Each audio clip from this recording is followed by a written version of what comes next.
Hello everyone, welcome to my YouTube channel. आज हम ये बताने वाले हैं आपको कि एम्स में फर्स्ट डे से आज तक एक मंथ में क्या क्या हुआ, कैसा कैसा शेड्यूल रहता, hostel, college visit, PCR and PSC visit, hospital visit, इस सब के बारे में हम एक छोटा सा रिकैप देने वाले हैं। कि बहुत लोगों का क्वेश्चन रहता है कि हम फर्स्ट जब एम्स में जाते हैं तो क्या क्या होता है, पहले क्या होता। तो पहले जब हम जिस दिन हॉस्टल में आए तो हम सब वेरी एक्साइटेड थे। हम अपने कुछ दोस्त के साथ आए थे। फिर उस दिन हम सब इस समय पहुँचे थे 20 तारीख को, 20 सितंबर को पहुँचे। और उसी दिन हम लोगों को तुरंत हॉस्टल अलॉटमेंट हो जाता है।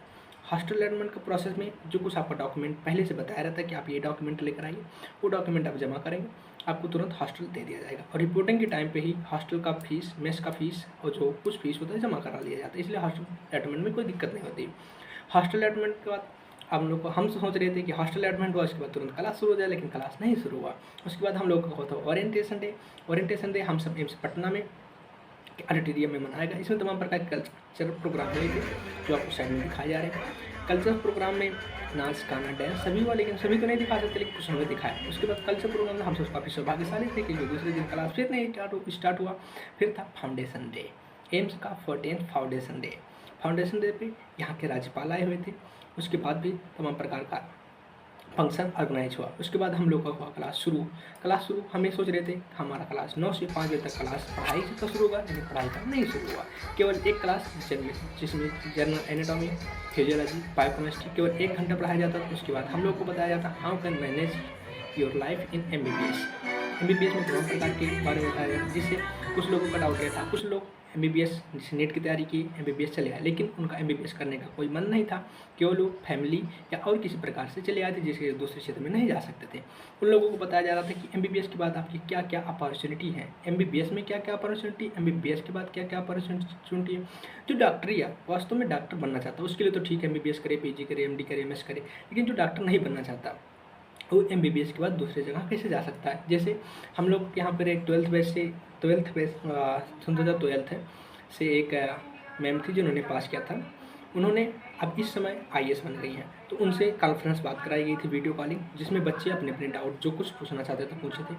और तमाम प्रकार के ऐसे लोगों से मिलाया गया था जो एमबीबीएस करने के बाद अदर फील्ड में बहुत बेटर कर रहे हैं। इसलिए मिलाया गया था कि जो लोग इस समय आए हुए हैं वो अपना डाउट पूछ सकें।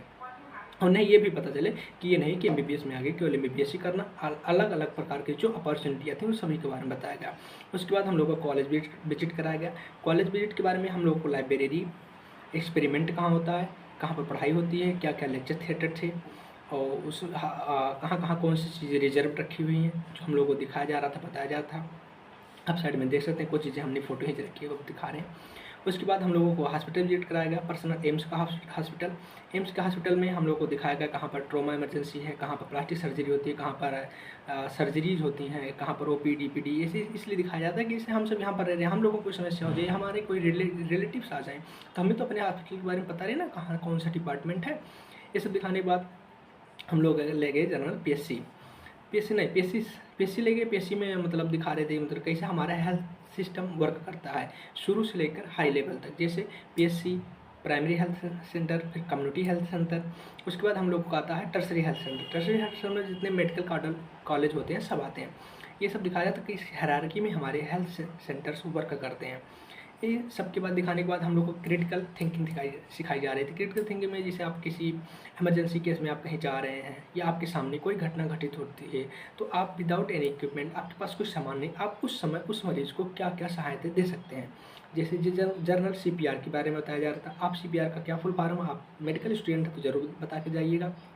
उसके बाद हम लोग को बताया गया था इमरजेंसी केसेस में आप क्या क्या कर सकते हैं, उन सब के बारे में हम लोग को बताया गया जनरल कि एज ए डॉक्टर हमको तो पता होना चाहिए, लेकिन एज अ स्टूडेंट हमें इसलिए भी पता होना चाहिए, हम भले से भी डॉक्टर नहीं है, स्टूडेंट है, तो हम भी ये तो रिकमेंडेशन बनता है कि हम भाई एम्स पटना में एमबीबीएस कर रहे हैं और हमारे सामने कोई घटना घटी हुई तो हम भी उसके बारे में कुछ तो कर सकें और जनता के मुताबिक। और जो चीज़ें नॉर्मली बताई जा रही थी कि और डेवलप्ड कंट्री में ये सब बातें नॉर्मल जनता को पता है, तो हमारा जैसा कि हमारा देश डेवलप नहीं है, लेकिन हम लोगों को तो पता होना चाहिए एज हम मेडिकल स्टूडेंट। ये सब बताएगा। उसके बाद में हम लोग की क्लासेस शुरू हुई। क्लासेस एक्चुअली हम लोग रहते हैं 8 से 4 में एनाटॉमी, फिजियोलॉजी, बायोकेमिस्ट्री। उसके बाद होते हैं प्रैक्टिकल्स में जनरल डाइसेक्शन और फिजियोलॉजी और बायोकेमिस्ट्री के प्रैक्टिकल। उसके बाद ये ये सब क्लासेज डेली रेगुलर चलती रहती हैं। उसके बाद नाश्ता खाना ये सब तो जर्नल डेली का काम है, ये सब चलता रहता है।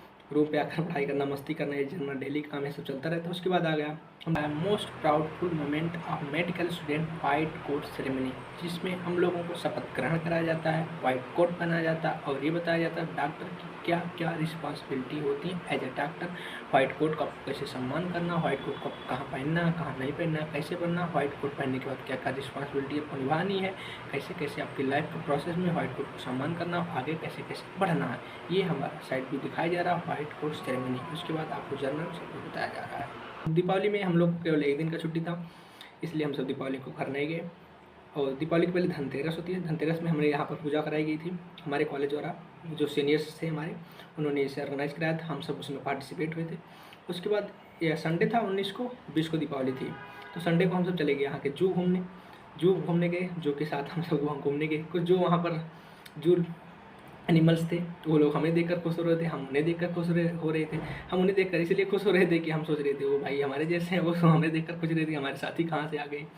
उसके बाद हम सब गए यहाँ पटना के मॉल में घूमने। मॉल बहुत अच्छा था। आप सब आइए कभी यहाँ का जू और मॉल ज़रूर घूमिएगा। और मॉल का हम कुछ वीडियो आपको साइड में दिखा रहे हैं। ये सब मंथली एक महीने का रिकैप है। इसमें जो कुछ जर्नल होता है हम जिन्हें जर्नल बताए, इसमें ऐसी कोई बात नहीं कि जो पढ़ाई अभी जर्नल स्टार्ट नहीं हुई। अब हमारी पढ़ाई अब स्टार्ट होने वाली है। अब रेगुलर क्लासेस शुरू हो गई हैं। जिनको जो किताब लेना था, जो कुछ पढ़ना था, सब कुछ बारे में बताया, जानकारी हो चुका, वो पढ़ाई शुरू कर रहे हैं। आप नए स्टूडेंट हैं तो आप वीडियो को लाइक करिए, सब्सक्राइब करिए, कमेंट करिए। अपना जो डाउट है आप डाउट पूछिए।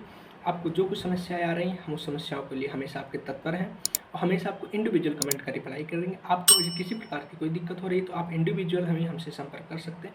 हम उसका ज़रूर आपके डाउट का जो हो सकता है मैक्सिमम सॉल्व करेंगे। थैंक यू, धन्यवाद फॉर वॉचिंग द वीडियो।